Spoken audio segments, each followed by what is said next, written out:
हरी. मृत्युलोकी एक नगर त्याचे नाव पंढरपूर. तेथील मोकाशी उभा असे विटेवर पुंडलिक भक्तराज शोभे चंद्रभागा तीर. बोलती साधू संत जीवा वाटे हुरहुर. तुम्ही संत मायबाप एवढा उपकार करा. न्यामज तेथवरी दाखवा दिनाचा सोयरा. मज नाही हातपाय डोळा पडली झापड. कर्ण हे बधीर झाले वाचा बोले बोबड. नाक मुख गळू लागले लाळ आणि शेंबूड. श्वानापरी गती झाली अवघे करती हाडहाड. साधू संत मायबाप जे का दयेचे सागर. भावाचे मुख्य स्थान भक्तीचे माहेर. तिही केले कृपादान मस्तकी ठेवेला कर. माया मोह निरसली शुद्ध झाले कलेवर. तुम्ही संत मायबाप एवढा उपकार करा. न्यामज तेथवरी दाखवा दिनाचा सोयरा. बोध दिला मज सांगा ते मार्ग दाविला नीट. भ्रांती हे समूळ गेली दिसू लागली वाट. नाचत प्रेम छंदे चालू लागलो सपाट. एका जनार्दनी पावलो पंढरी पेठ. तुम्ही संत मायबाप एवढा उपकार करा. न्यामज तेथवरी दाखवा दिनाचा सोयरा. परमपुरुष शौरी पांडुरंग मुरारी कमल नयन कान्हा गोपिका चित्ताहरी. प्रकट निकट शोभे रुक्मिणी रम्यवामी. सदैधवलः संविठ्ठलं चिंतयामि.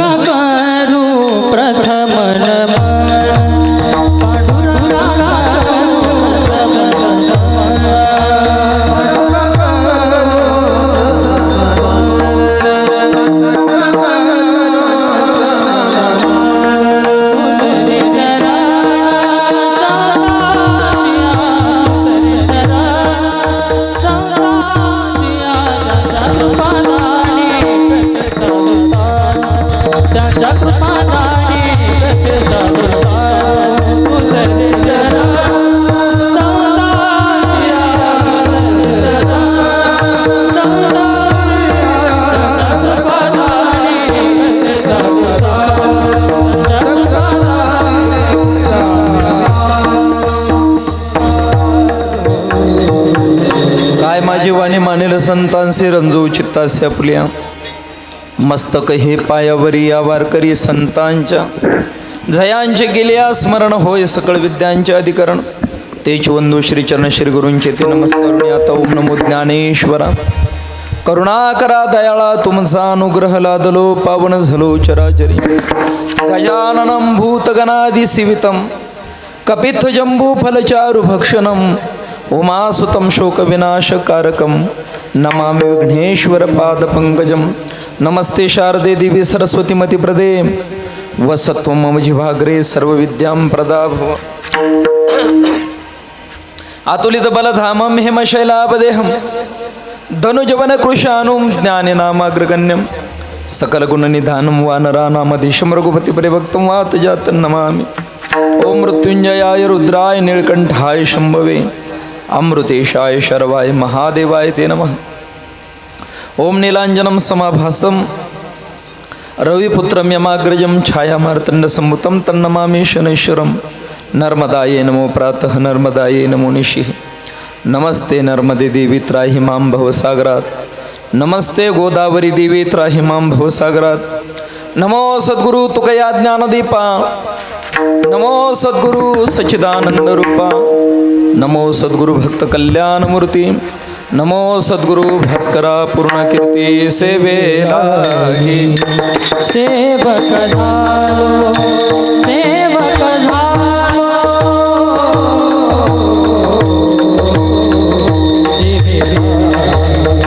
सेवक झालो सेवक झालो.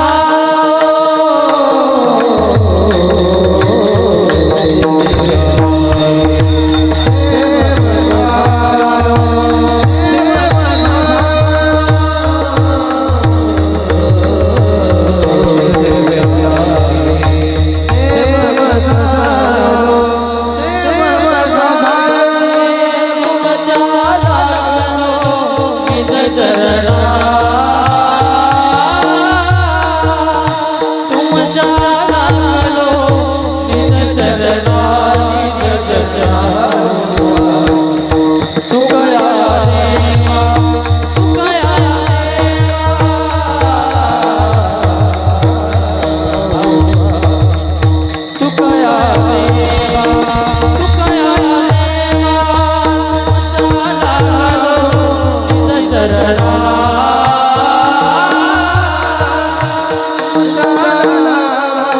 निज चरणा निज चरणा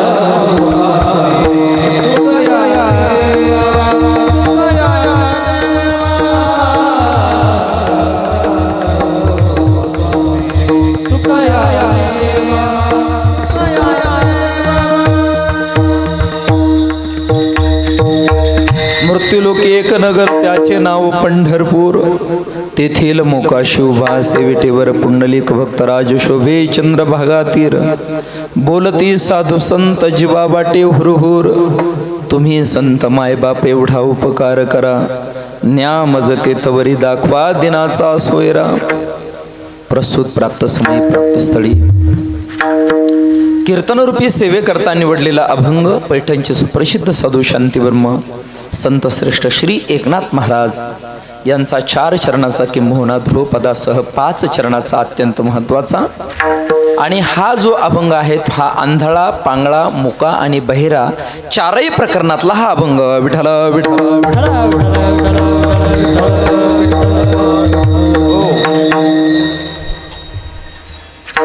या ठिकाणी चांदवडच्या या पुण्यपावन भूमीमध्ये चंद्रेश्वर बाबाच्या सानिध्यामध्ये, रेणुका मातेच्या सानिध्यामध्ये आणि इच्छापूर्ती गणपती बाप्पाच्या सानिध्यामध्ये आज आपण सर्व मंडळी एकत्रित आलेलो आहोत.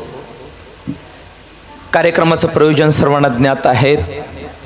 आमचे असणारे हरिभक्तीपरायण संदीप महाराजांचे चुलते श्री दिनकर बाजीराव जाधव यांचं देहावसान होऊन 1 वर्षाचा कालखंड व्यतीत झालेला आहे. हिंदू धर्मामध्ये गर्भाधान संस्कारापासून अंत्येष्टी संस्कारापर्यंत 16 संस्कार मानले गेलेले आहेत.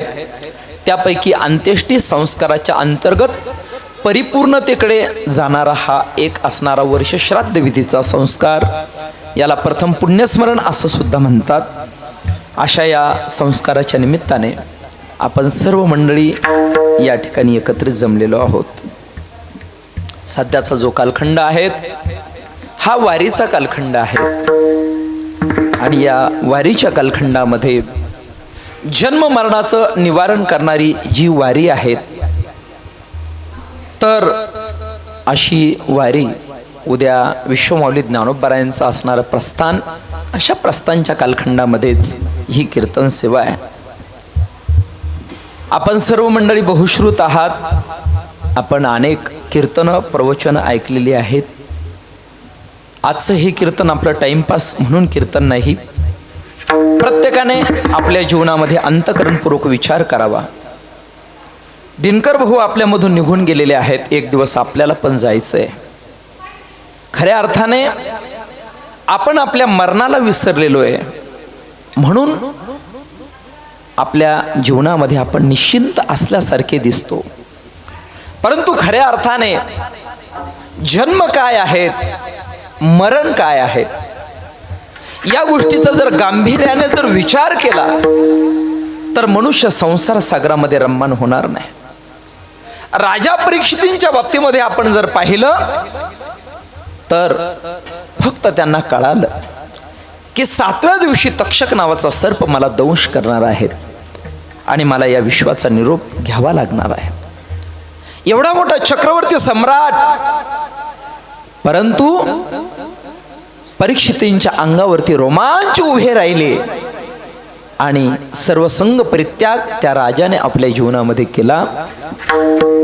आणि राजा परीक्षित हे गंगेच्या किनाऱ्यावरती जाऊन आपल्या आत्मस्वरूपाची प्राप्ती त्यांनी करून घेतली. म्हणून जन्माची स्थिती अतिशय कठीण आहे, मरणाची स्थिती त्याही पेक्षा भयानक आहे. आणि हे जन्म मरण एका जन्मात नाहीत, अनंत जन्मामध्ये आम्ही जन्माला आलेलो आहे आणि अनंत जन्मामध्ये आपण मेलेलो आहेत. आणि सद्यस्थितीमध्ये आपण जिवंत जरी असेल तरी जगत जगत मरत आहोत, याची जाणीव प्रत्येकाच्या अंतःकरणामध्ये झाली पाहिजे. आणि या असणाऱ्या स्थितीमधून सोडवणारे जर कोण असतील तर ते फक्त एक संत महात्मे आहेत. आणि म्हणून शांतिब्रह्म एकनाथ महाराज अशा संत महात्म्यांना प्रार्थना या ठिकाणी करतात, त्यांना विनंती करतात की कोणचं असं स्थान या जगामध्ये आहेत, कोणतं हे स्थान, कोणतं असं एक स्थान या विश्वामध्ये आहेत की ज्या स्थानाला गेल्यानंतर आपल्या जीवनामध्ये यद्गत्वान निवर्तन्ते तद्धाम परमं मम, जन्म मरणाची असणारी एरझार संपत असते. अशा स्थानी जाण्यासाठी शांती ब्रह्म एकनाथ महाराज या अभंगाच्या द्वारे प्रार्थना करतात. विठ्ठल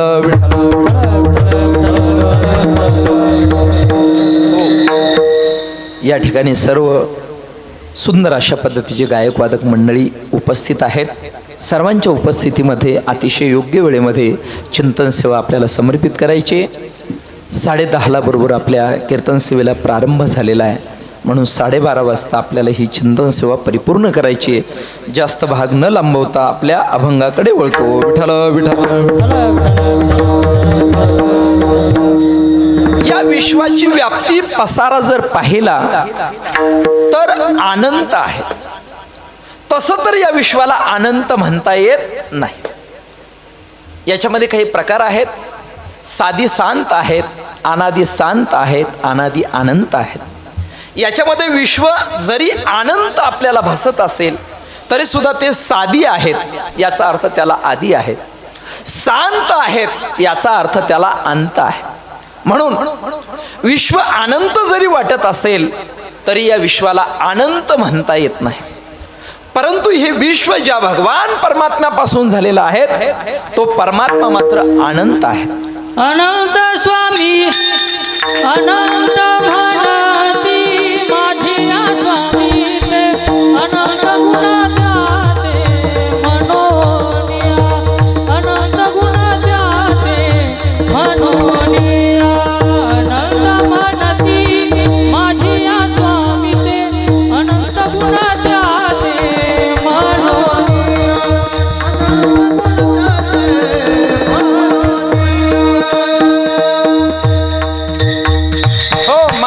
प्रमाण दिलं. अनंत म्हणती माझी या स्वामी ते अनंत गुण त्या ते म्हणून या माऊली ज्ञानोबारायने तर या भगवान परमात्म्याला अनंत रूप अनंत रूपे अनंत वेशे देखिले म्या त्यासे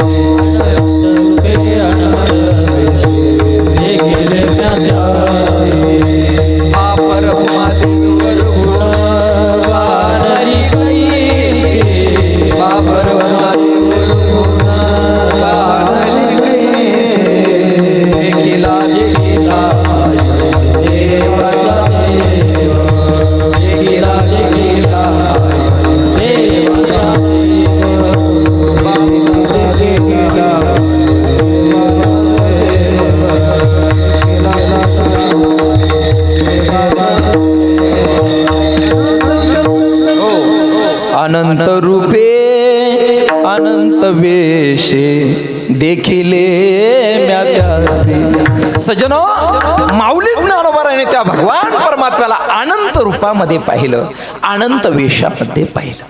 म्हणून भगवान परमात्मा अनंत आहे आणि त्या परमात्म्याला मात्र अंत नाही. अनंतासी अंत पाहता नाही, पाहता नाही.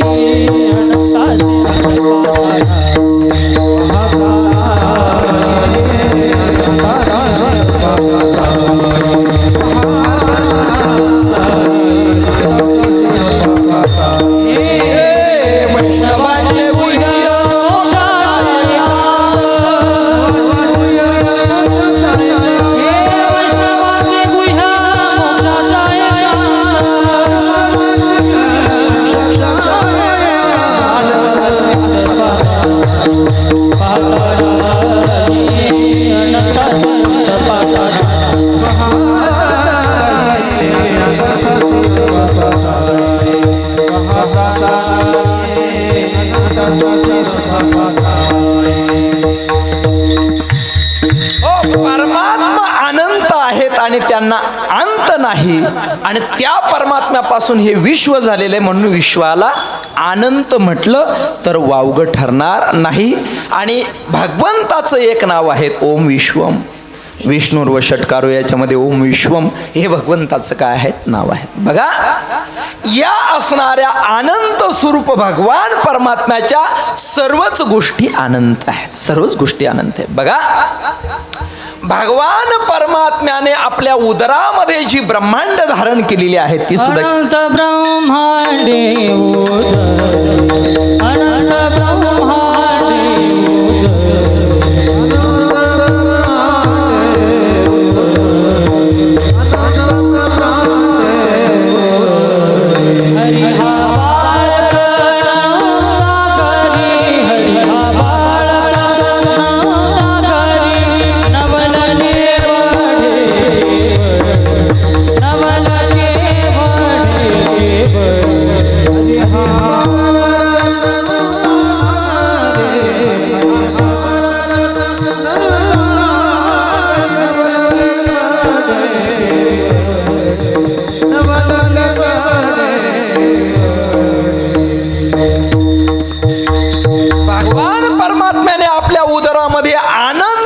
अनंत काय केलेले आहेत धारण केलेले. उदरात अनंत ब्रह्मांड आहेत यामध्ये नवल नाहीत. अनंत ब्रह्मांडे एका रोमी ऐसे धेंडे. सजनो कधी कधी मी विचार करतो म्हणजे फार लहानपणापासून नेमकं बुवा ही जी पृथ्वी आहे याच्या पलीकडे काय आहे. आकाश काही ग्रहमाला आहे त्याच्या पलीकडे काय त्याच्या पलीकडे काय बघा ना सजनो. याच्या बाबतीमध्ये जर पाहिलं तर डोकं बंद पडतं. त्या ठिकाणी असं वाटायचं कुठंतरी एक भिंत असेल. मग ती भिंत आहे भिंतीच्या पलीकडे काय प्रश्न अनुत्तरित आहे नाही का. हे अनंताचं स्वरूप आहे ध्यानात ठेवा. म्हणून अनंत ब्रह्मांडे एका रोमी ऐसे धिंडे. एका रोमावरती अनंत ब्रह्मांड आहे. आता तुम्हाला प्रश्न विचारतो. बालगोपाळ खाली बसले आहेत. ब्रह्मांड केवढं असतं पोरांनो. केवढं असतं ब्रह्मांड. केवढं असतं. कोंबडीचे अंडे एवढं. हा मग शामुर्गाच्या नाही. बघा ब्रह्मांड हे एवढं मोठं आहे की एका ब्रह्मांडामध्ये 14 लोक आहेत. किती 14. किती 14. किती कोणते कोणते तुम्ही म्हणाल ते शिकायला तुमच्याकडे आलो नाही का. हळूहळू कळेल आपल्याला विचारसागर नाही का. 14 लोक एका ब्रह्मांडात ते पहा बरं का. खाली 7 आहेत आणि वरती 7 आहेत. त्याच्यामध्ये बघा खालचे 7 सांगतो. आतळ वितळ सुतळ तळातळ रसातळ महातळ आणि पाताळ. किती झाले पोरांनो. म्हणजे मी पाठ करून आलेलो आहे बरं का. घाबरायचं काही काम नाही. अगदी चुकणार नाही. किती लोक सांगितले 7.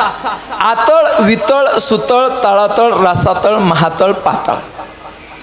एक जणानं मला प्रश्न विचारला बरं का रमेश महाराज. ते म्हणे त्या असणाऱ्या हिरण्याक्षानं पृथ्वी चोरून रसातळाला नेली म्हणजे नेमकी नेली कुठं म्हटली नाही का. आता सहजासहजी प्रश्न आहे. त्याला महाराजांना असं वाटलं की या पृथ्वीवरून पृथ्वी चोरून नेली रसातळाला नेली म्हणजे कोणती आहे. मग त्यांना मी एकच सांगितलं बाबांनो रसातळाला नेली याचा अर्थ आतळ वितळ सुतळ तळातळ रसातळ महातळ आणि पाताळ यापैकी रसातळ नावाच्या लोकांमध्ये त्या हिरण्याक्षानं काय केलं पृथ्वी चोरून नेली बरं का.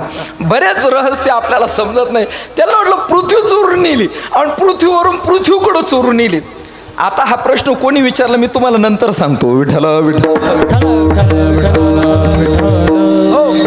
सजनो ध्यानात ठेवा.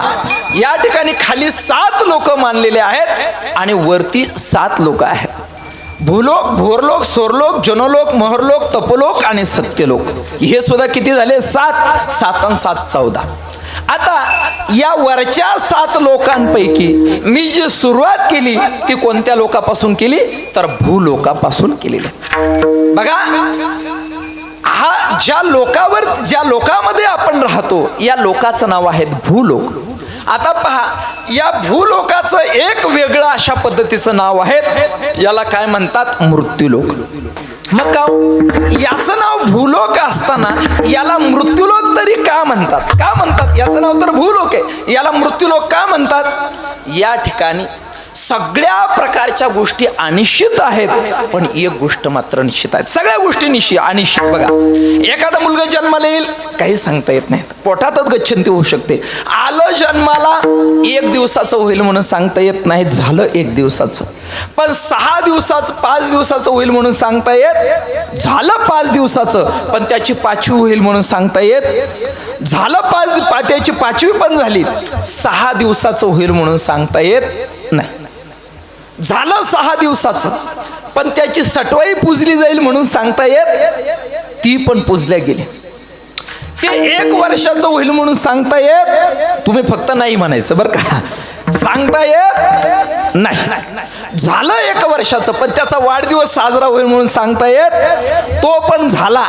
पण ते 6 वर्षाचं होईल म्हणून सांगता येत, झालं 6 वर्षाचं. पण शाळेत जाईल म्हणून सांगता येत, शाळेत पण गेलं, पण पोस्ट ग्रॅज्युएशन कंप्लीट करेल म्हणून सांगता येत, पोस्ट ग्रॅज्युएशन पण कंप्लीट केलं, पण नोकरी लागेल म्हणून सांगता येत, लागली नोकरी पण छोकरी मिळेल म्हणून सांगता येत, मिळाली ती पण नांदेल म्हणून सांगता येत. सगळ्या प्रकारच्या गोष्टी कशा आहे? अनिश्चित. पण एक गोष्ट मात्र निश्चित आहे, जो या मृत्यूलोकामध्ये, या भूलोकामध्ये जन्माला येतो त्याला मरावंच लागतं. इथं मात्र चकार आहेत, नाही का? इथं मात्र चकार आहेत. माऊली ज्ञानोबा सांगतात, उपजेते नाशी, नाशिले ते पुनरपी दिसे, हे घटिका यंत्र जैसे परिभ्रमेगा. ना तरी देहाच्या गावा आलिया, जन्म मृत्यूच्या सोहळिया, ना म्हणू नये धनंजया जिया परी. मनुष्य जो जन्माला येत असतो त्याला मरावंच लागतं, म्हणून या सण भूलोक असताना याला मृत्यूलोक म्हणतात. विठ्ठल विठ्ठल.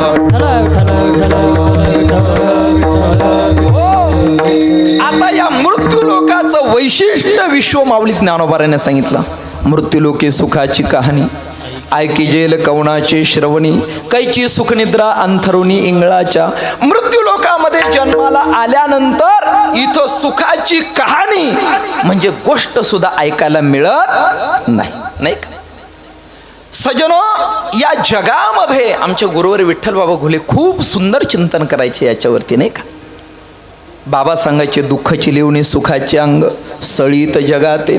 सुख तर मिळतच नाही, पण कधी कधी सुख मिळाल्यासारखं वाटतं, पण ते असतं मात्र दुःख.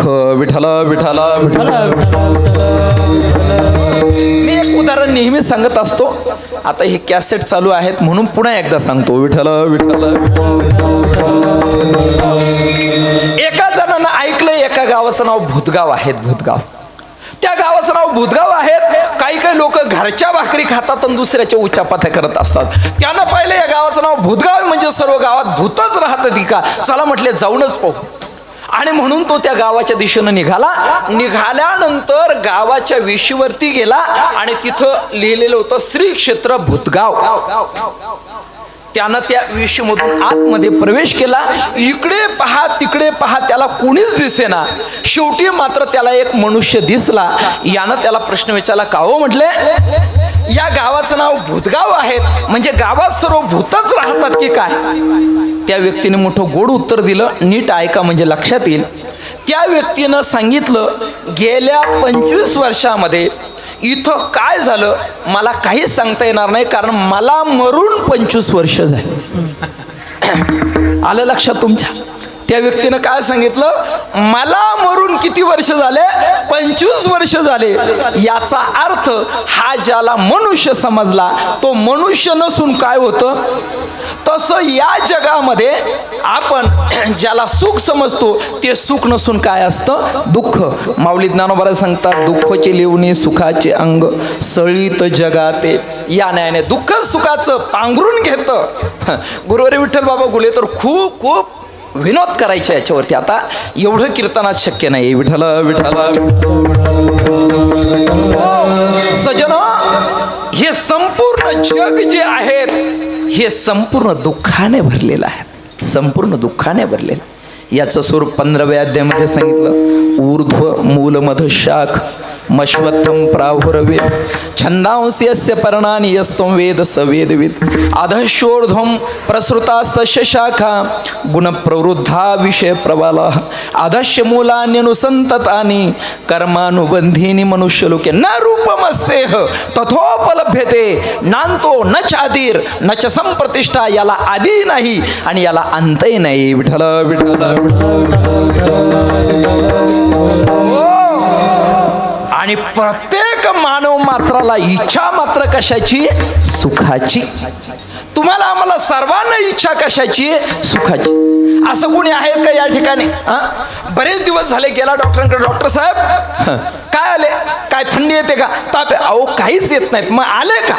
अहो म्हटले बऱ्याच दिवसाचा आजारच आला नाही, इंजेक्शन मारलं नाही, टोचा बरं 2-4.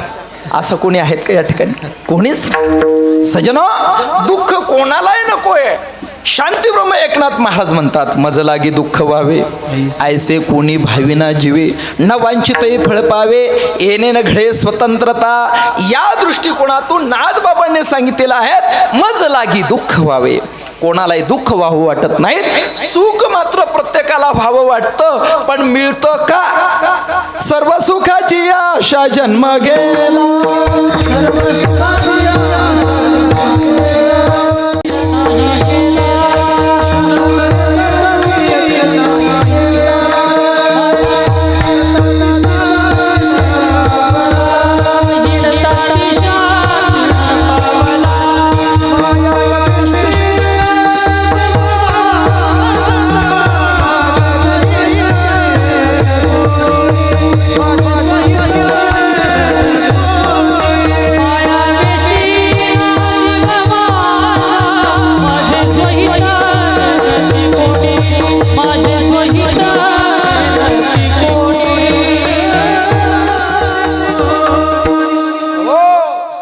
सुखाची आशा जन्म गेला. क्षण एक मुक्ती यत्न नाही केला, हिंडता दिशा शीन पावला. माया वेष्टीला जीव माझा, माझे सोयीत नेनती कोणी, काहीच न करती मज वाचोनी. या दृष्टिकोनातून पाहिलं, सर्व सुखाच्या आशयामध्ये जन्म गेला, पण सुख मात्र मिळालं नाही. मग सुख मिळण्याचं साधन काय? सुख मिळण्याचं नेमकं साधन काय? सजनो, आपण इच्छा सुखाची करतो आणि पदरामध्ये दुःख का पडतं याचं कारण आपण कधी शोधलं का? विठ्ठल विठ्ठल सजनो, सुख मिळवण्यासाठी ज्या साधनाचा अवलंब आपण करतो ती सर्व साधनं कशी आहेत? तर दुःख रूप आहे, दुःख रूप आहे. मग ध्यानात ठेवा, हे जगत कसं आहे? दुःखालयम शाश्वतम म्हटलेलं आहे, अशाश्वत. आणि त्या ठिकाणी दुःखाचं काय आहे? आलय आहे ते विश्व. म्हणून या विश्वापासून, या संसारापासून कुठल्याही प्रकारचं सुख आपल्याला मिळू शकत नाही. कारण का? स्वरूपाने हे सर्व दुःखरूप आहेत. विठ्ठल विठ्ठल एक गृहस्थ, त्याला रेडिओ घ्यायचा होता आणि तो रेडिओ घेण्यासाठी चांदवडला गेला. बरं का, चांदवडला गेला. आता गेल्यानंतर त्यानं विचारलं का रेडिओची किंमत काय आहे? त्याने सांगितलं रेडिओची किंमत आहे 400 रुपये. बरं म्हटलं ठीक आहे, रेडिओची किंमत 400 रुपये.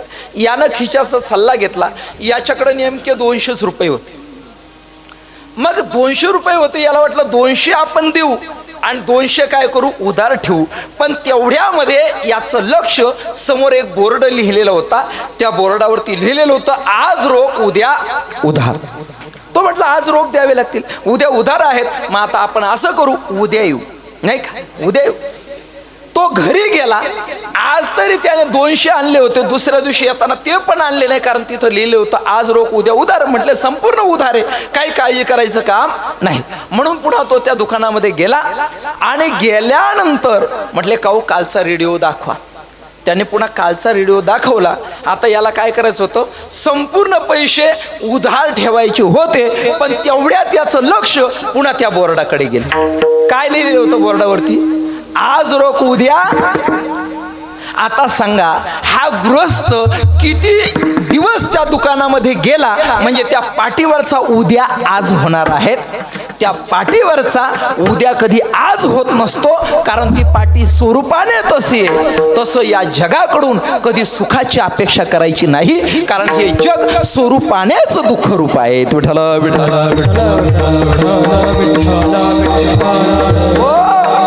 येथे प्रत्येक मनुष्य आपल्याला दुःखच देत असतो महाराज, दुःखच देत असतो. या दुःखाच्या बाहेर जर पडायचं असेल तर कुठंतरी विचाराची भूमिका आपण आपल्या जीवनामध्ये ठेवलीच पाहिजे. विठ्ठल विठ्ठल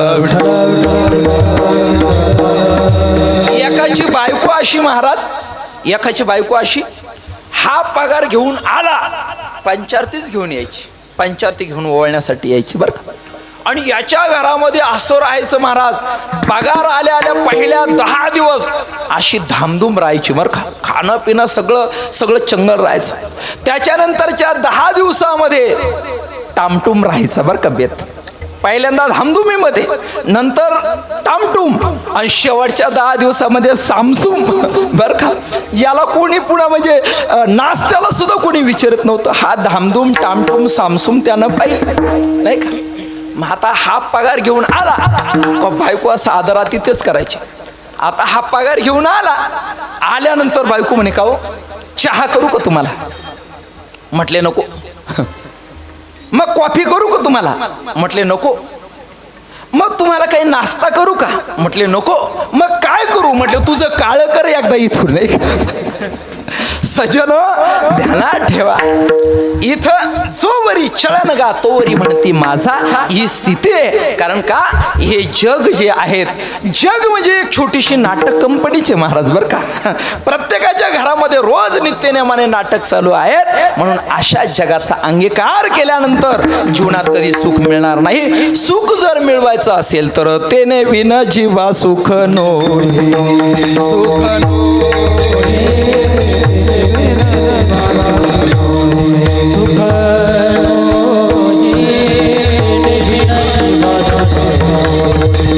सुख नो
आपलासा केल्याशिवाय जगामध्ये सुखाची प्राप्ती होऊ शकत नाहीत. कारण का येरती माईके दुःखाची जनिती नाही आदी अंती अवसानी.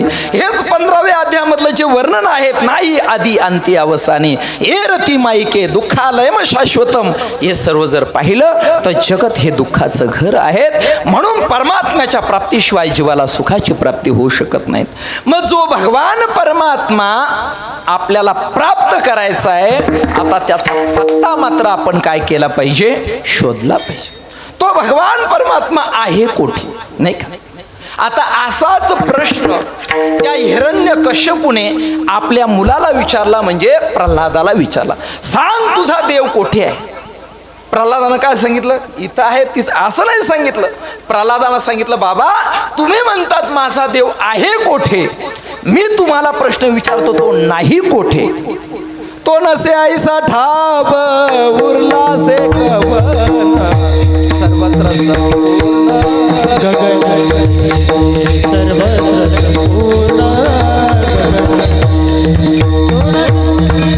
सर्वत्र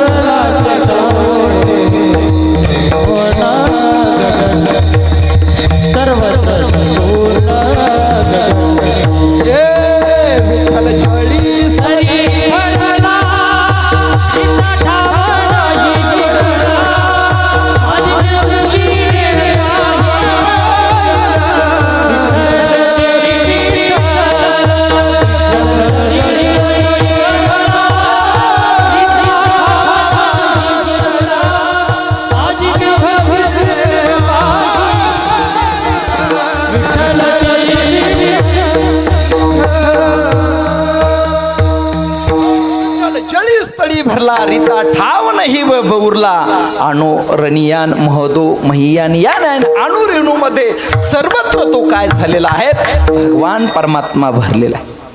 बघा काही नटला नाना परी भरोनी उरला चराचरी भरोनी उरला चराचरी भरोनी उरला चराचरी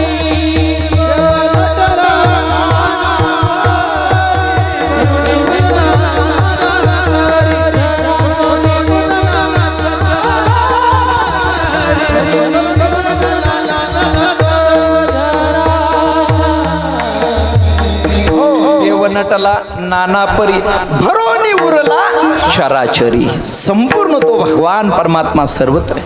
काही गोष्टी आपल्या सानिध्यात असताना आपल्याला त्यांचं महत्व कळत नाहीत महाराज, किंवा त्या आपल्या दृष्टोत्पत्तीला येत नाहीत. मी एक प्रश्न विचारतो, कोणाला विचारू या ठिकाणी? वरती बोट कर, कोणीच वरती बोट करणार नाही, नाही का? चला आपण कोणाला तरी गृहीत धरू. बाळा तू अगदी मला पटलं, असा समोर बसायला पाहिजे होता. तुला मी एक प्रश्न विचारतो बरं का, तुला एक प्रश्न विचारतो. सोपा आहे, एकदम सोपा आहे. तुला तुझ्यामध्ये आणि माझ्यामध्ये काय काय दिसतं त्याचं वर्णन करायचं. तुझ्यामध्ये आणि माझ्यामध्ये काय काय दिसतं? काय दिसतं? काय दिसतं? हा माईक दिसतो, हे आपलं हे दिसतं का? दिसतं. अजून काय दिसतं? हां अजून काय दिसतं याच्या व्यतिरिक्त? काही काहीच नाही. बघ बरं, काहीतरी दिसायला पाहिजे याच्या व्यतिरिक्त, काहीतरी. काय दिसतं? काहीच नाही. बघा आता त्यानं सांगितलं हा डेक दिसतो, हा माईक दिसतो. तुम्हाला सुद्धा याच्या व्यतिरिक्त काही दिसतं का कोणाला? आता बघा बरं का, लोक सगळे त्या ठिकाणी सांगतात हे दिसतं, ते दिसतं, ते दिसतं. पण ज्याच्यामुळे हे दिसतं ते आहेत का नाही इथं? बघा, तुम्हाला मी दिसतो आणि मला तुम्ही दिसतात, याला कारण काय आहेत? इथं प्रकाश आहेत, बरोबर आहे का नाही? याला कारण काय आहेत? प्रकाश आहेत. प्रकाश जर नसता तर तुम्हाला मी दिसलो नसतो आणि मला तुम्ही दिसले नसते. मग प्रकाशामुळे आपल्याला हे सर्व दिसतं, आपल्याला सर्व दिसतं, पण प्रकाश लक्षात येत नाहीत. तसं या जगामध्ये आपल्याला भौतिक सर्व दिसतं, परंतु ज्याच्यामुळे हे जगत दिसतं असा भगवान परमात्मा मात्र दिसत नाहीत. जसा हा प्रकाश या ठिकाणी आहेत, नाही का? त्याच पद्धतीनं भगवान परमात्मा अगदी रोकड्या पद्धतीनं आपल्या जवळ आहेत बरं का. फक्त पाहण्याची दृष्टी आपल्याकडे नाही. आता खूप सुंदर उदाहरण आहेत भगवद्गीतेमधलं. भगवान परमात्म्याने अर्जुनाला सांगितलं, पश्चिमे पार्थ रूपाने शतशोत सहस्रशः नाना विधाने दिव्याने नाना वर्णाकृतीनीच. भगवान परमात्मा म्हणतात अर्जुना पश्य म्हणजे पहा. पण अर्जुनाला मात्र काहीच दिसेना, कारण अर्जुन कसे होते? आंधळे होते. तसं आपल्याला सुद्धा देव दिसेना. याचा अर्थ आपण कसे आहोत? आंधळेच. निश्चित आपण आंधळेच. आपल्याला हे सगळं जग दिसतं, पण ज्याच्यामुळे दिसतं तो भगवान परमात्मा मात्र दिसत नाही. मग त्याला पाहण्यासाठी काय लागतं माहिती का? त्याला पाहण्यासाठी डोळे लागतात, डोळे. पण ते कोणते डोळे? ते प्रज्ञाचक्षू लागतात. त्याच्यासाठी भावचक्षू लागतात. त्याच्यासाठी ज्ञानचक्षू लागतात. ज्ञानचक्षुशिवाय, प्रज्ञाचक्षुशिवाय, भावचक्षुशिवाय भगवान परमात्मा आपल्याला दिसू शकत नाही. मग बघा, भगवान परमात्मा सर्वत्र आहेत, परंतु विशेषत्वाने कुठे आहेत हे शोधणं गरजेची गोष्ट आहे. आता जसं पहा, या ठिकाणी जी वीज आहेत, वीज नाही का, की आता या मंडपामध्ये बऱ्याच ठिकाणी या माईकमध्ये काय आहेत? वीजच आहेत, बरोबर आहे की नाही? या केबलमध्ये सुद्धा काय आहेत? वीजच आहेत, नाही का? त्याच्यानंतर हे उपकरण कशावर चालू आहेत? विजेवरतीच चालू आहेत. मग ही वीज सर्वत्र या ठिकाणी आहेत, बरोबर आहे का नाही? जरी सर्वत्र आहेत, नाही असं काही नाही, त्या केबलमध्ये आहेत, परंतु त्या केबलमधून आवाज लाऊड करण्यासाठी नाही का, स्पीकर लाऊड करण्यासाठी, उच्च करण्यासाठी आपल्याला काय करावं लागतं, उपकरण वापरावं लागतं बरं का, ध्यानात ठेवा. उपकरणाचा अंगीकार करावा लागतो. तसं भगवान परमात्मा दिसण्यासाठी सुद्धा आपल्याला साधनेचा काय करावा लागतो, अंगीकार करावा लागतो. साधनेशिवाय आपल्याला भगवान परमात्मा कळू शकत नाहीत आणि दिसू पण शकत नाहीत. विठ्ठला विठ्ठला हो. मग आता बघा, वीज जशी त्या ठिकाणी असते, परंतु असलेली वीज त्या तारीमधून आपल्याला काय करावं लागतं, उपकरणापर्यंत आणावी लागते. तसा तो भगवान परमात्मा सर्वत्र जरी असेल तरी सर्वत्र असणारा भगवान परमात्मा पाहण्यासाठी आपल्याला विशेषत्वाने प्रयत्न करावे लागतात. मग तसा तो परमात्मा सर्वत्र पण आहेत, पण काही जागी तो विशेषत्वाने आहे, काही जागी विशेषत्वाने. जसं बघा सजनो, संत महात्म्यांच्या बाबतीमध्ये आपण जर पाहिलं तर तो भगवान परमात्मा संत महात्म्यांच्या अंतःकरणामध्ये काय करतो, विशेषत्वाने निवास करून राहतो बरं का. तो भगवान परमात्मा संत महात्म्यांच्या अंतःकरणामध्ये विशेषत्वाने निवास करतो. म्हणून जिथं जिथं संत आहेत तेथे भगवंत निश्चितच आहेत, आपल्या अंतःकरणामध्ये आहेत. जसं माऊली ज्ञानोबा सांगतात, एरवी सर्वांच्या हृदयदेशी मी अमुका आहे ऐशी, जी बुद्धीस्पुरे अहर्निशी ते वस्तुगामी. सर्वांच्या हृदय देशात आहेत, परंतु विशेषत्वाने प्रगट रूपाने कोणाच्या हृदयात असेल तर तो संत महात्म्यांच्या हृदयात आहे. तसं या जगामध्ये विठ्ठल जळीस्थळी भरला, पण विशेषत्वाने त्याला जर पाहायचं असेल तर या मृत्यू लोकामध्ये असं एक नगर आहे की ज्या नगरामध्ये तो भगवान परमात्मा राहतो. त्याचं वर्णन अभंगाच्या प्रथम चरणामध्ये.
एकनाथ महाराज त्या भगवान परमात्म्याचं विशेष स्थान या ठिकाणी सांगतात. मृत्यूलोकी एक नगर.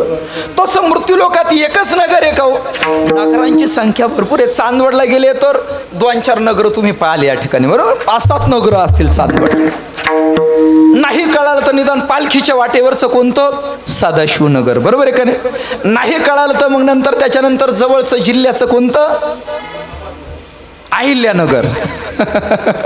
विठाला विठाला विठाला नाही का. काही गोष्टीत बदल पण केला पाहिजे त्या ठिकाणी, नाही का. अहिल्यानगर आहेत, सदाशिवनगर आहेत, संभाजीनगर आहेत, आणि तुम्ही काय म्हणतात मृत्यूलोकी एक नगर, नाही का. सजन ध्यानात ठेवा, हे सगळे जरी नगर असतील पण ह्या नगरामध्ये आणि पंढरपूर नगरामध्ये काय आहेत, अंतर आहेत. जो नगरामध्ये राहतो तो नागर होत असतो. कोणता, भवानीचा का क्राऊनचा, तो नागर नाही बरं का. माऊली ज्ञानोबा सांगतात, देखे नगरांतरी वसिजे तरी नागरची होईजे. जो नगरात राहतो तो नागर होतो. नागर म्हणजे शहाणा होतो बरं का. ध्यानात ठेवा, इतर नगरामध्ये शहाणा होतो का बावळट होतो आपल्याला काही माहिती नाही, पण पंढरपुरामध्ये जो राहतो तो मात्र निश्चित शहाणा होतो. त्याच्या ठिकाणी शहाणपण येतं. आणि म्हणून ज्या ठिकाणी शहाणपण येतं असं जर नगर कोणतं असेल तर त्याचे नाव पंढरपूर. पंढरपूर नावाचं एक नगर आहे बघा. या पंढरपूर नगराचं वैशिष्ट्य तरी नेमकं काय? विठ्ठल विठ्ठल हो सजनो, या नगरीचं वैशिष्ट्य आहे, या नगरीचा मालक तेथील मोकाशी उभा असे विटेवर. त्या नगरीचा मोकाशी म्हणजे असणारा मालक हा विटेवरती उभा आहे. सजनो, हा भगवान परमात्मा विटेवरती उभा आहे. कशासाठी आहे? उभा भाविकासाठी.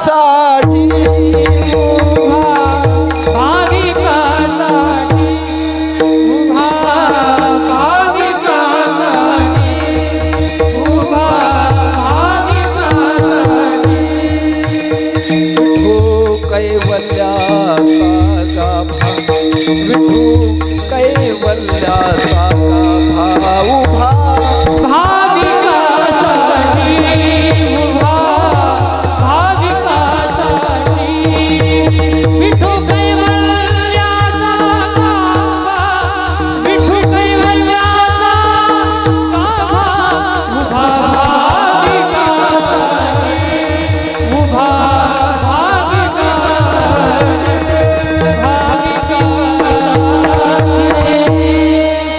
ध्यानात ठेवा, परमात्मा उभा आहे.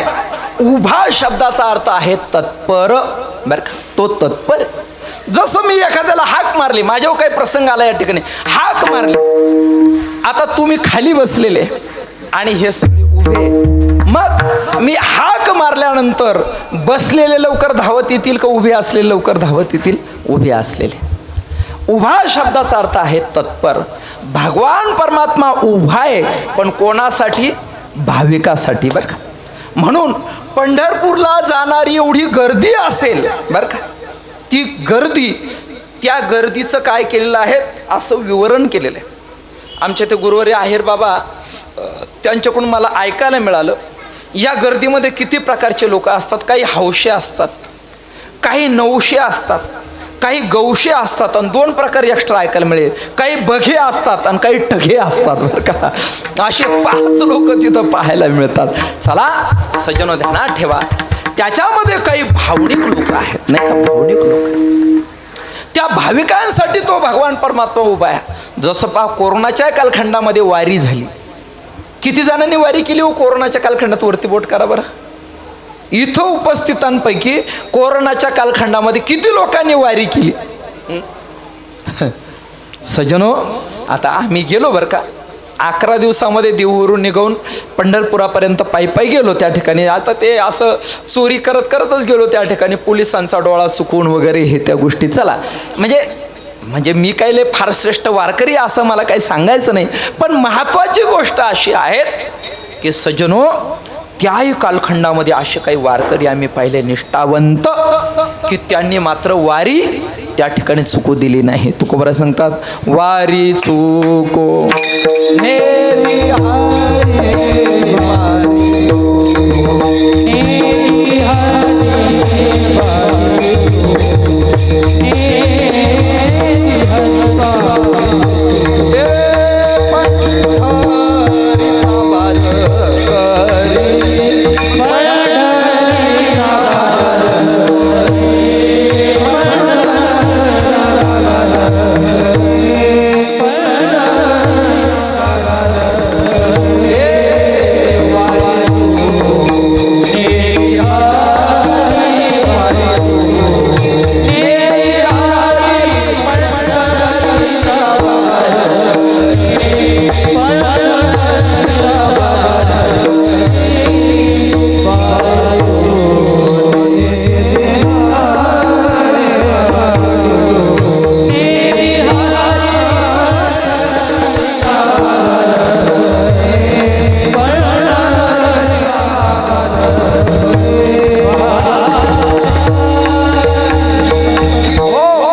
सज्जनो, तुकोबरा सांगतात, हेची व्हावी माझी आस, जन्मोजन्मी तुझा दास, पंढरीचा वार करी वारी चुको निधी हरी. जगद्गुरु संत श्रेष्ठ तुकोबरांचं हे प्रमाण प्रत्येकाने ध्यानात ठेवावं आणि आपल्या जीवनामध्ये पंढरीची वारी काय करावी तर त्या ठिकाणी करावी. असो सज्जनो, ज्यांच्या जीवनामध्ये निष्ठा आहे, निष्ठावंत भावभक्ताचा सुधर्म, निर्धार हे वर्म चुकू नये, या दृष्टिकोनातून निष्ठा आहेत, ज्यांच्या जीवनामध्ये भावना आहे, जे भावनिष्ठ आहेत, काही नलगे एक भावाचे कारण, अशा भाविकांसाठी तो भगवान परमात्मा उभा आहे. कालही होता, आजही आहेत आणि उद्याही राहणार आहेत.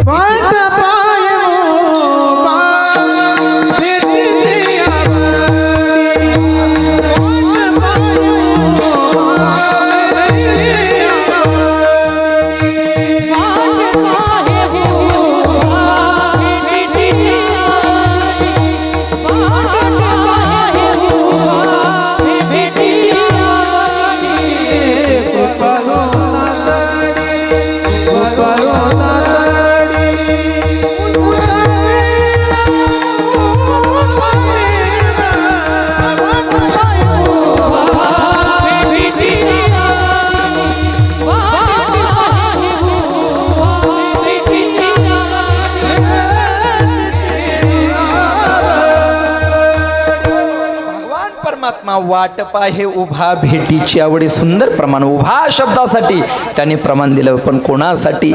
त्या ठिकाणी जो दिन होऊन जाईल, पंढरीशी जारे आल्यानो संसारा, दिनाचा सोयरा पांडुरंग वाट पाहे उभा भेटीची आवडी, कृपाळू तातडी होता वेळ. आणि म्हणून भाविकासाठी तो उभा आहे, जे भक्त जातात त्यांच्यासाठी तो उभा आहे, एरवी सर्वांसाठीच उभा आहे, परंतु विशेषत्वाने भाविकांसाठी तो भगवान परमात्मा उभा आहे. तेथील मोकाशी उभा असे विटेवर. आता बघा, हा जो भगवान परमात्मा आहे तिथं विटेवरती नेमका उभा कोणी केला तर नाथबाबा सांगतात, पुंडलिक भक्तराज. भक्त सर्वच आहेत, परंतु भक्तराजाच्या यादीमध्ये कोणाला टाकलेलं आहे तर पुंडलिक रायांना टाकलेले आहे. विठ्ठला विठ्ठल. हो सज्जनो, पुंडलिक रायांचं वैशिष्ट्य मोठं विशेष. विश्व या ठिकाणी असणारे शांतीब्रह्म एकनाथ महाराजांनी पुंडलिक रायांचा वर्णन करत असताना भक्तराज शब्दात केलेले. जसं भगवान परमात्म्याने भक्तराज हा शब्द कोणासाठी दिला? अर्जुनासाठी दिला. आधीची विवेकाची गुठी, वरी प्रतिपादी श्रीकृष्ण जगजेठी, भक्तराज किरीटी परिसतात असे. तो सावळा स कंकणू, बाहो पसरोणी दक्षिणू, आलिंगला स्वशरणू भक्तराज.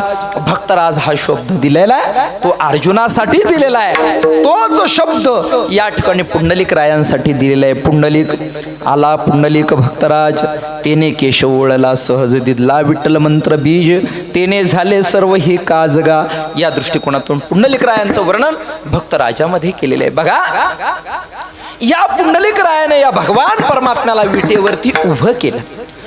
आता पुंडलिक रायांचं पूर्वीचं जे जीवन होतं ते अतिशय स्त्रीण होतं. स्त्रीण बरं का. काही लोकांच्या बाबतीमध्ये ते स्त्रियांना काय करत असतात, फार दाक्षिणात्य देत असतात बरं का. त्या ठिकाणी म्हणजे स्त्रियांचा खूप सन्मान करतात, करावा बरं का. त्या दिवशी तुम्ही प्रमाण वापरलं नाही का, नारी का सम्मान करो यार, नारी है रतन की खान, जिस खाने से पैदा हुए भीष्म शुक हनुमान. नाही का, स्त्रियांचा सन्मान जरूर करावा बरं का, नाही असं काही नाही. पण आमचे वैद्य बाबा सांगायचे, एवढाही करू नये का हातामध्ये आरती घेऊन आरतीच करू नये.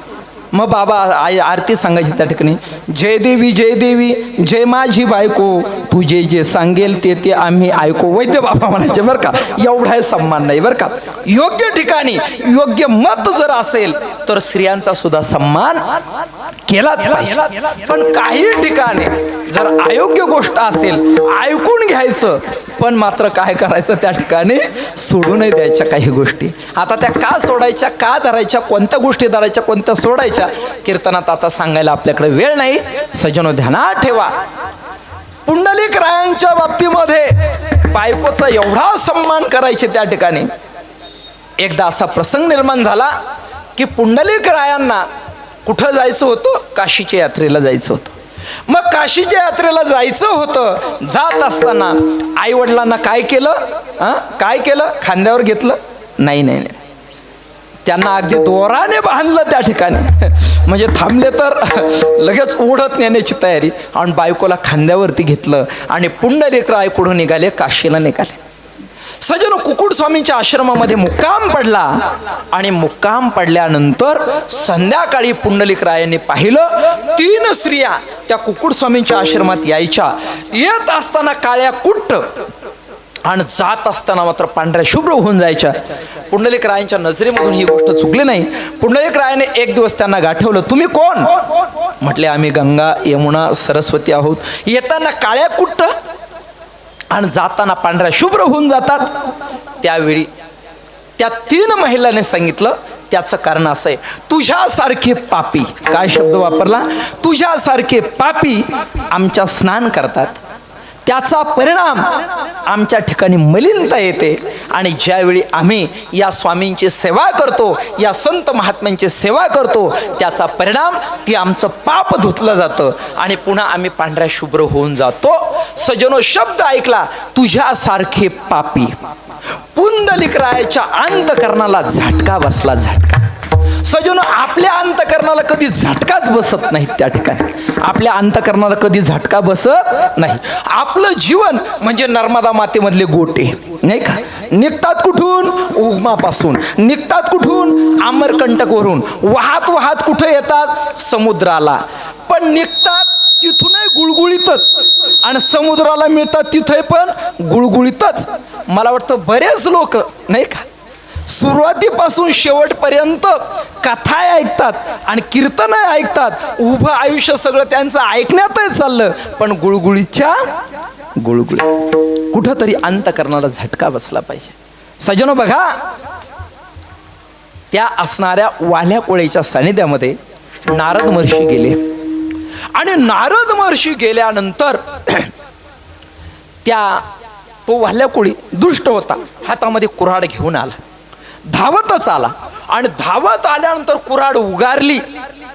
उगारल्यानंतर वरचा हात वरती खाली गेलाच नाही.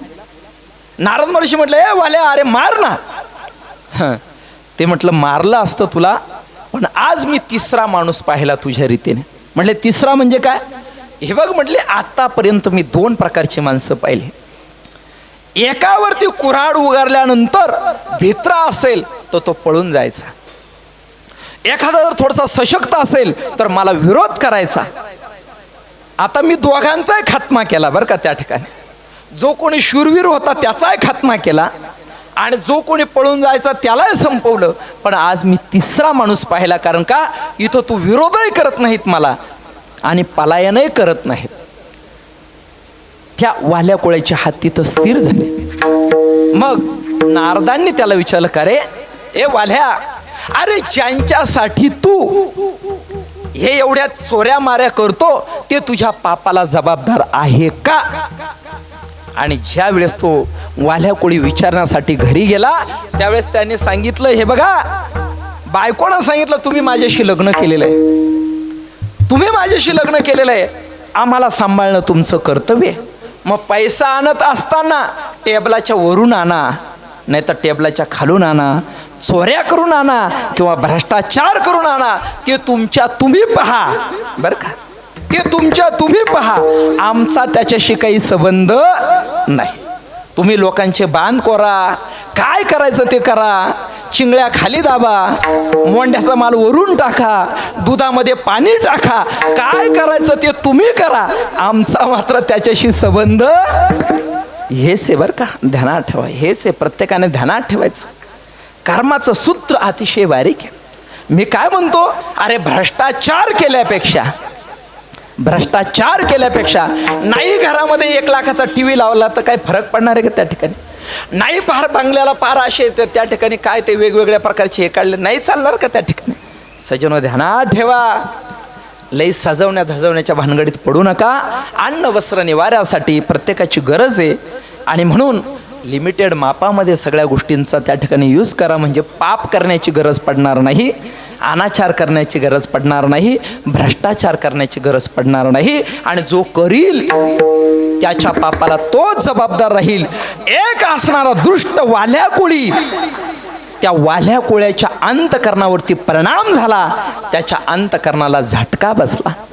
सजनो, गौतम बुद्धाने एकच म्हातारा मनुष्य पाहिला, एकच आजारी मनुष्य पाहिला आणि एकच प्रेत पाहिलं. सर्व असणाऱ्या गोष्टींचा त्याग केला आणि गयेला गेले. एका असणाऱ्या बोधिवृक्षाखाली, त्या पिंपळाच्या वृक्षाखाली बसले आणि आपलं आत्मकल्याण करून घेतलं.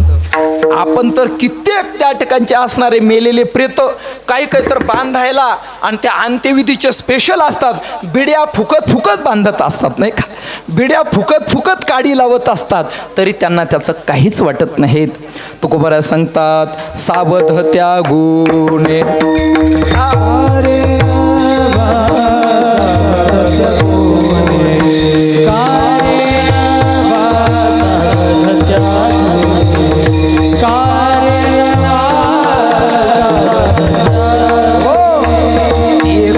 तसा एकाची दहने, सावध त्या गुन्हेकारेन व्हा. सजनो, कुठंतरी सावध व्हा.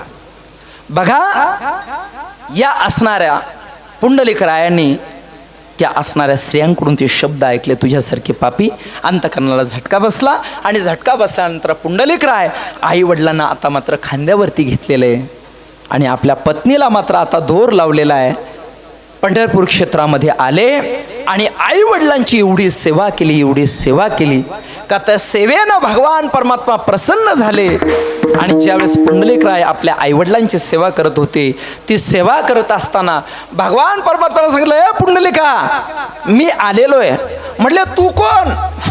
म्हणले, त्रैलोक्य चालक भगवान परमात्मा. मग ठीक आहे ना, म्हटले, मी आईवडिलांची सेवा करतोय. अरे पण काही आदर आतिथ्य करशील का नाही? काही थम्सअप, काही लिमका, काही कोको कोला, अजून काय? चला, अजून काय असेल? विठ्ठल विठ्ठल हो.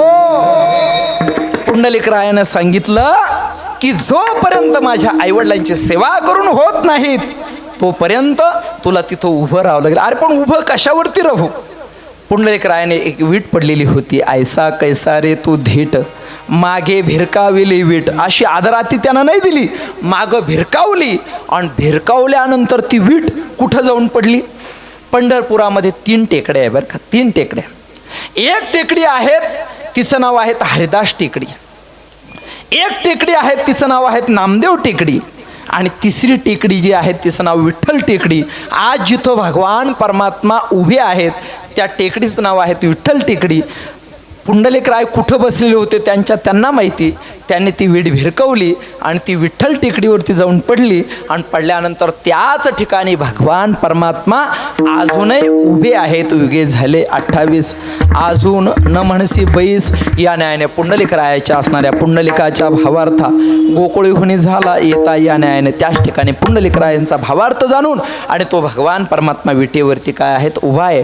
तेथील मोकाशी उभा असे विटेवर पुंडलिक भक्तराज पुंडलिकरायांच्या भावार्थ जाणून आणि तो भगवान परमात्मा पंढरपुरात आलेला आहे. शोभे चंद्रभागा तीर.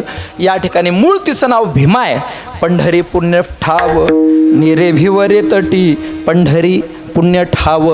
या न्यायाने तिचं नाव नीरा आहे, तिचं नाव भिवरा आहे, तिचं नाव भीमा आहे. पण चंद्रभागा का पडलं तर याचं कारण असं आहे, इंद्रा पडली भग, चंद्र झाला काळा, नारद चुकला चाळा भजनाचा. इंद्राला भग पडली, चंद्र काळे झाले आणि नारद भजनाचा चाळा चुकले. काही काही लोक या प्रमाणातून त्यांना हिनवत असतात बरं का. त्यांना हिनू नका त्या ठिकाणी बरं का. थोडं आपल्याकडं पहा. आपल्यामध्ये तरी इंद्राचा दुर्गुण नाही ना त्या ठिकाणी, आपल्यामध्ये तरी चंद्राचा दुर्गुण त्या ठिकाणी नाही ना, आपल्या ठिकाणी नारदांसारखी स्थिती होत नाही ना. हे जरा नहीं का, इंद्रचंद्र को क्या क्या भयो सबको मालूम है जी, नारद की तो भई नारदी ऐसी नौबत गाजी. अजब झटका माये का डुबाया, परमार्थ सबका सबका. सर्वांचा परमार्थ काय केलेला आहे, मायेनं डुबवलेला आहे. त्यांना नावं ठेवत बसू नका. पुढच्याला ठेच लागली आपण शहाणे व्हा आणि आपले हे दुर्गुण काढा. बघा चंद्र काय झालेला आहे, काळा झालेला आहे. त्या ठिकाणी गुरुचा शाप मिळाला, गुरुपत्नीशी रथ झाले, चंद्र काळे झाले. काळ्या झालेल्या चंद्राचा दोष कुठे गेला तर पंढरपुरामध्ये आल्यानंतर त्यांनी काय केलं, साधना केली. कोणत्या तीर्थावरती केली? आळंदीला गेले तर चक्रतीर्थ आणि पंढरपूरला जर गेले तर लोहदंड तीर्थ. या लोहदंड तीर्थावरती आणि काय केलेले, चंद्राने साधना केली. इथं सुद्धा चंद्रेश्वरी पर्वतावरती चंद्राने काय केलेले आहेत, साधना केलेली. तसं त्या पंढरपुरामध्ये चंद्राचे दोष हरवले, भागवले, पळवले आणि त्या ठिकाणीची असणारी जी भीमा माता चंद्राकृती झाली, चंद्राचे दोष भागवले म्हणून तिचं नाव काय पडलं, चंद्रभागा. पुंडलिक भक्तराज शोभे चंद्रभागा तीर. बोलती साधू संत जीवा वाटे हुरहुर. हेच वर्णन एका आंधळ्याने, पांगळ्याने, मुक्याने, बहिऱ्याने ऐकलो आणि त्याच्या अंतकरणात हुरहुर निर्माण झाली. तो संत महात्म्यांना प्रार्थना करतो ध्रुवपदामध्ये, तुम्ही संत माया बाप एवढा उपकार करा. तुम्ही संत माया बाप एवढा उपकार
एका आंधळ्याने, पांगळ्याने, मुक्याने, बहिऱ्याने ऐकलं.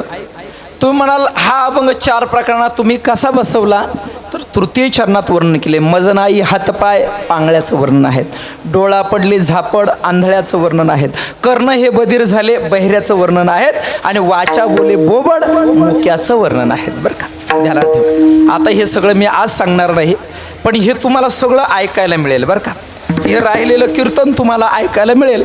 आता वारीमध्ये माझं कीर्तन आहे आणि योगायोगाने आमचा श्री नर्मदा गौमाता यूट्यूब चॅनल चालू झालेला आहे. आज मात्र आता आपली वेळ संपलेली आहे म्हणून राहिलेलं कीर्तन जे आहेत आपल्याला याच चॅनलच्याद्वारे श्री नर्मदा गौमाता यूट्यूब चॅनल आपल्या त्या ठिकाणी श्रवणासाठी अगदी मोठमोठ्यांची कीर्तन प्रवचनं आपल्याला या चॅनलवरती ऐकायला मिळतात. आणि म्हणून या दृष्टिकोनातून हा अत्यंत महत्त्वाचा 1 महिन्यापासून आम्ही या चॅनलच्या माध्यमामधून आपल्या वारकरी धर्माचा प्रचार प्रसार करतोय आणि नर्मदा मातेवरचं चिंतनसुद्धा तुम्हाला विशेषत्वाने ऐकायला मिळेल. ज्याला नर्मदा परिक्रमा करायची असेल, कशी करावी, तिचे नियम नेमके जीवनामध्ये काय आहेत, नर्मदा परिक्रमा करत असताना कोणते नियम आपण सांभाळले पाहिजे, कसं राहिलं पाहिजे, कोणत्या तीर्थाच्या ठिकाणी गेल्यानंतर काय केलं पाहिजे, या सगळ्या गोष्टी या चॅनलच्या माध्यमातून आपल्याला ऐकायला मिळतील. म्हणून श्री नर्मदा गौमाता हा यूट्यूब चॅनल सबस्क्राईब करायला काही पैसे लागत नाहीत. त्या ठिकाणी रमेश महाराज जाहिरातीचं युग आहेत, केली पाहिजे थोडीशी जाहिरात चांगल्या गोष्टीची, नाही का. त्या ठिकाणी सबस्क्राईब करायला काही पैसे लागत नाहीत आणि चॅनल सबस्क्राईब झालं म्हणजे खूप पैसे मिळतात असंही काही नाही. पण बघा त्या ठिकाणी एक आपल्यापर्यंत हे तत्त्वज्ञान यावं म्हणून एवढ्यासाठी श्री नर्मदा गौमाता यूट्यूब चॅनल आपल्या सेवेसाठी या ठिकाणी आहेत. विजू आमचे ते काम पाहत असतात आणि म्हणून या माध्यमातून आपल्याला राहिलेलं कीर्तन ऐकायला मिळेल. तुम्ही संत मायबाप एवढा उपकार करा, न्यामज तेथवरी दाखवा दिनाचा सोयरा. दिन कशाला म्हणतात, इंद्रियाची दिने आम्ही केलो नारायणे. मज नाही हातपाय डोळा पडले झापड करणं हे बधीर झाले वाचा बोले बोवड. नाक मूक गळू लागले लाळ आणि शेंबूड. श्वाना परी गती झाली अवघे करती हाड हाड. प्रत्येकाच्या जीवनात जोवरी चळणगा तोवरी म्हणती माझा. माणती लहान थोर देह सुखाची आगाजा. इंद्रिय मावळली आला बागुला जा. काहीचा विपरीत झाला तोची देह नोहे दुजा. हेच शरीर एक दिवस ज्याची आज्ञा सगळे सांभाळतात तेच शरीर आणि तोच असणारा अण्णा, ज्याला आल्यानंतर लोक अण्णा अण्णा म्हणायचे, तो अण्णा अण्णाला महाग होतो आणि एका कोपऱ्यामध्ये कपभर चहासाठी काय करतो तर त्या ठिकाणी वाट पाहत बसतो. ही आपली स्थिती आहे, याची जाणीव करून घ्या. आणि म्हणून याच्यातून बाहेर पडण्यासाठी संतांना विनंती करा, तुम्ही संत मायबाप एवढा उपकार करा. न्यामज तेथवरी दाखवा दिनाचा सोयरा. दिनाचा सोयरा पांडुरंग परमात्मा, त्याचं दर्शन झाल्याशिवाय जीवनात परिपूर्णता नाही. तिथं भगवंताच्या चरणारविंदावरती नेणारे आणि देवाचं दर्शन करून देणारे संत महात्मे तेच का नेतात, तेच का या सगळ्या गोष्टी करतात. कारण का तुम्ही संत मायबाप, साधू संत मायबाप जे का दयेचे सागर. भावाचे मुख्य स्थान भक्तीचे माहेर. तीही केले कृपादान मस्तकी ठेवेला कर. त्याचा परिणाम माया मोहने रसले शुद्ध झाले करेवर. तुम्ही संत मायबाप एवढा उपकार करा. न्यामज तेथवरी दाखवा दिनाचा सोयरा. दिनाचा सोयरा ते दाखवतात, देवाचं दर्शन ते करून देतात. म्हणजे नेमकं काय करतात तर अज्ञानी जीवाला ते बोध करतात. बोध करत असताना बोध दिला मज सांगा ते मार्ग दाविला नीट. मच्चित्ता मदगत प्राणा बोधयंत परस्परम. या न्यायाने ते बोध करत असतात. आणि साधना कुठपर्यंत करायची भगवान परमात्मा सांगतात, जवळी अर्जुना तो बोध भेटेना मना तवची या साधना भजावे लागे. तोपर्यंत साधना करायची जोपर्यंत बोध मिळत नाहीत. या ठिकाणी संत महात्म्याने, दयाळू संत महात्म्याने बोध दिला मज सांगा ते मार्ग दाविला नीट. NEAT नीट म्हणजे संत महात्मे इंग्रजी सुद्धा बोलत होते बरं का. नीट म्हणजे व्यवस्थित मार्ग दाखवला. त्याचा परिणाम भ्रांती हे समूळ गेली दिसू लागली वाट. नाचत प्रेमछंदे चालू लागलो सपाट. एका जनार्दनी पावलो पंढरी पेठ. याचा अर्थ त्या ठिकाणी पावलो पंढरी एक सुंदर अभंगच त्या ठिकाणी आहेत. या न्यायाने पावलो म्हणजे संपूर्ण त्या ठिकाणी मी काय झालो, पावन झालो. मी माझ्या आत्मस्थितीमध्ये आणि त्या ठिकाणी रम्मान झालो. आणि या स्थितीमध्ये नाचत प्रेम छंदे चालू लागलो सपाट. गाये नाचे उडे आपुल्या छंदे. या न्यायाने ही आत्मस्थिती प्राप्त झाली आणि याच्यात परिपूर्णता झालेली सेवा परमात्मा चरणारविंदी समर्पित करूया. आज आपले दिनकर भाऊ बाबूराव जाधव यांचं प्रथम पुण्यस्मरण आणि या पुण्यस्मरणाच्या निमित्ताने आमचे असणारे संदीप महाराज यांनी हे निमंत्रण या ठिकाणी दिलं. झालेली सेवा परमात्मा चरणारविंदी समर्पित करतो. गणपती बाप्पांच्या चरणारविंदी, रेणुका मातेच्या चरणारविंदी, चंद्रेश्वर बाबांच्या चरणारविंदी समर्पित. सेवेला पूर्णविराम. ज्ञानेश्वर.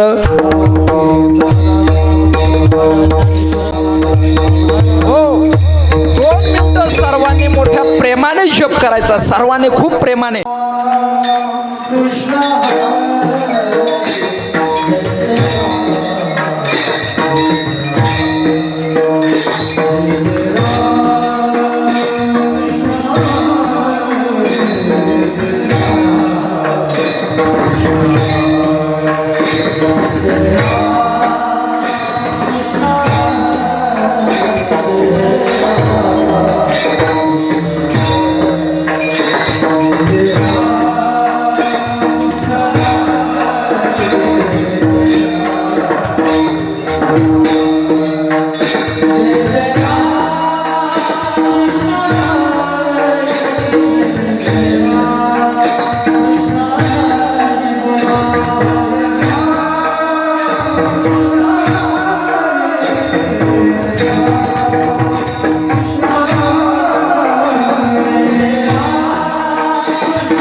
रे